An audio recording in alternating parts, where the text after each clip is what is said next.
Bem-vindos a mais um Deep Dive. Hoje a gente mergulha num caso específico lá do Rio Grande do Sul, uma apelação, sabe? Sobre a exoneração de uma servidora pública. Isso mesmo. E o ponto-chave, o detalhe crucial aqui, é que ela entrou por vaga de pessoa com deficiência, PCD. Exato. E ela foi exonerada durante o estágio probatório. Então, nossa missão aqui é entender por que a justiça entrou nessa história, reverteu a decisão e o que isso mostra sobre inclusão na prática na administração pública. Perfeito. O caso é de uma agente administrativa do Ministério Público de lá, do Rio Grande do Sul.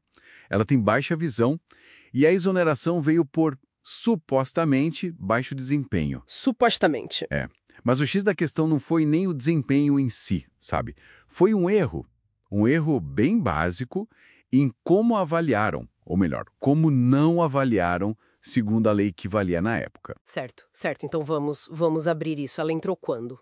Em 2014, né? Pela cota PCD. Isso, 2014. E aí, durante o estágio probatório, aquele período de teste inicial, as chefias dela apontaram problemas. Coisas tipo disciplina, eficiência, e isso levou à exoneração. Exato. E o Estado na defesa argumentou que, olha, esse desempenho ruim não tinha nada a ver com a deficiência visual dela. Chegaram até a mencionar problemas familiares. Mas aí entra a parte da lei que você mencionou, né? Aí que está o ponto nevrálgico, o pulo do gato legal. Tinha uma legislação específica na época, um decreto. Ele dizia claramente, para servidores com deficiência em estágio probatório, a avaliação tinha que ser diferente. Diferente como? Não bastava só a chefia imediata olhar. Precisava de uma análise de compatibilidade, sabe? Entre o que o cargo exigia e a deficiência da pessoa. E quem fazia isso? Uma equipe multiprofissional. Uma equipe especializada. Exatamente. O trabalho dessa equipe era ver as necessidades de adaptação, a questão da acessibilidade, o que era razoável cobrar daquela servidora específica. Entende? Entendi. Era um passo obrigatório, então, uma garantia a mais. E fizeram essa avaliação no caso dela. Então, aí é que tá. Simplesmente não fizeram. Não teve avaliação multiprofissional. Não acredito. Mas... E o mais curioso, ou talvez irônico, né? O próprio Ministério Público do RS, onde ela trabalhava, já tinha uma norma interna, um provimento de 2015 que criava essa equipe para essas situações. Espera aí. Eles tinham a regra interna, espelhando a lei federal, e mesmo assim a equipe não participou. E exatamente isso. A equipe existia no papel, pelo menos a previsão dela, mas não foi chamada para avaliar o caso. A avaliação que levou à exoneração, ela passou por cima da condição de PCD e da obrigação do órgão de dar as adaptações. Ignorou completamente. Nossa, isso parece uma falha bem séria no procedimento, né? Gravíssima. E foi justamente aí que o Tribunal de Justiça do Rio Grande do Sul bateu. O TJRS anulou a exoneração. E é importante entender o porquê. Sim. O tribunal não entrou no mérito se ela era boa ou má funcionária, sabe? Isso é o chamado mérito administrativo, a análise do desempenho em si. Certo. O que o TJRS disse foi: o processo está errado, o procedimento não foi seguido, faltou a avaliação multiprofissional que a lei mandava. Chamaram isso de vício insanável. Vício insanável, um erro que não dá para consertar, que invalida tudo. Isso. É um defeito tão grave que contamina o ato todo. E isso tem tudo a ver com o devido processo legal, né? Um princípio da Constituição. Mesmo no estágio probatório, tem que seguir as regras. O STJ, inclusive, tem decisões nesse sentido. Faz todo sentido. A regra não estava lá à toa. Então, beleza, anularam a exoneração. E aí? Qual foi o resultado prático para ela? Bom, primeiro, a reintegração imediata ao cargo. Ela voltou para o trabalho.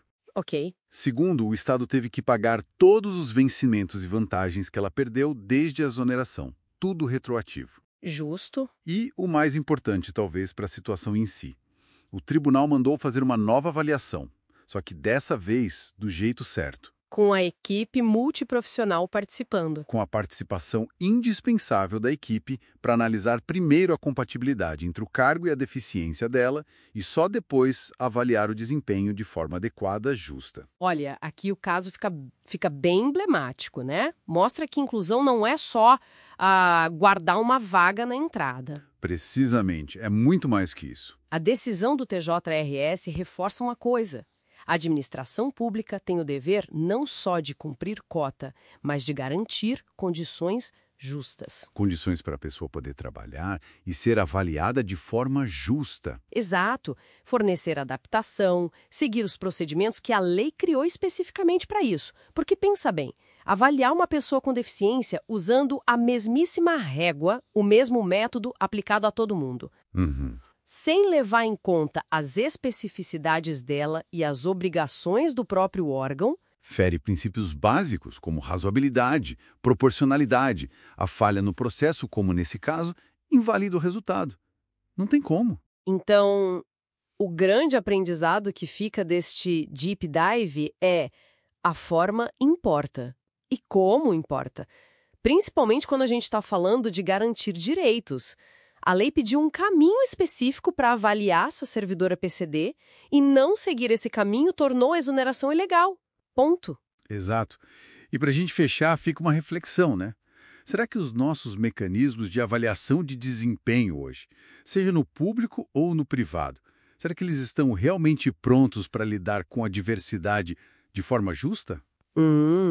Boa pergunta. Ou será que a gente ainda opera muito numa lógica padronizada? Sabe, que talvez, sem querer, acaba criando mais barreiras do que pontes para uma inclusão que funcione de verdade, que seja efetiva. Fica aí para a gente pensar.